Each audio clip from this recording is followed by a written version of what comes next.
রাজপথে কেউ বিশৃঙ্খলা করলে তাদের বিরুদ্ধে রুখে দাঁড়াতে হবে, কিশোরগঞ্জে বললেন প্রধানমন্ত্রী।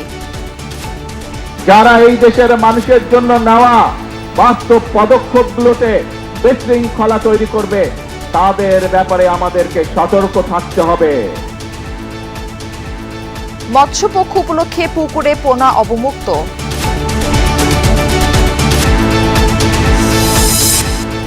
দণ্ডপ্রাপ্ত শেখ হাসিনাকে ফিরিয়ে দেওয়া সহ দিল্লিকে 4 শর্ত ঢাকার অনুকূল পরিবেশ তৈরি হলেই ভারত সফরে যাবেন প্রধানমন্ত্রী। Act on our request to extradite Sheikh Hasina and other fugitive criminals and to hand over Bangladesh the accused killers of Shahid Sharif Usman Habib in compliance with our bilateral extradition treaty. We are awaiting their response. রাষ্ট্রপতি নির্বাচনে মির্জা ফখরুল ইসলাম আলমগীর ও অলি আহমদের মনোনয়ন বৈধ ঘোষণা। প্রতিদ্বন্দ্বিতা থেকে সরবে না 11 দল। ভোটের পর 70 অনুচ্ছেদ নিয়ে আলোচনা চায় বিএনপি।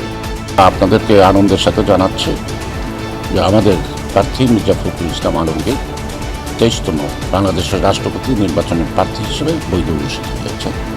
আমাদের আগামী রাষ্ট্রপতি নির্বাচনের জন্য ডক্টর অলি আহমেদ বীর বিক্রমের মনোনয়নপত্রটি সঠিক হিসাবে পাওয়া গেছে। গ্যাসের জন্য ফিলিং স্টেশনগুলোতে যানবাহনের দীর্ঘ সারি, ঘন্টার পর ঘন্টা লাইনে দাঁড়িয়ে বিরক্ত চালকরা। স্বল্প চাপের কারণে কোথাও পাম্পই বন্ধ।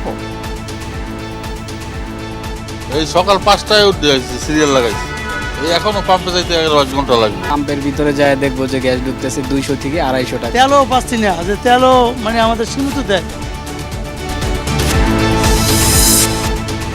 সরকারের 6 মাসে আর্থিক খাতে ফেরেনি গতি, হয়নি কাঙ্ক্ষিত সংস্কার। মূল্যস্ফীতি কিছুটা কমলেও জ্বালানি সংকটে ব্যাহত শিল্প উৎপাদন।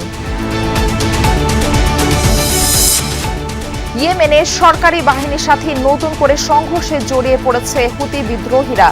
মারা পড়ছে বেসামরিক নাগরিকরাও। গৃহযুদ্ধ বেঁধে যাওয়ার শঙ্কা জাতিসংঘের।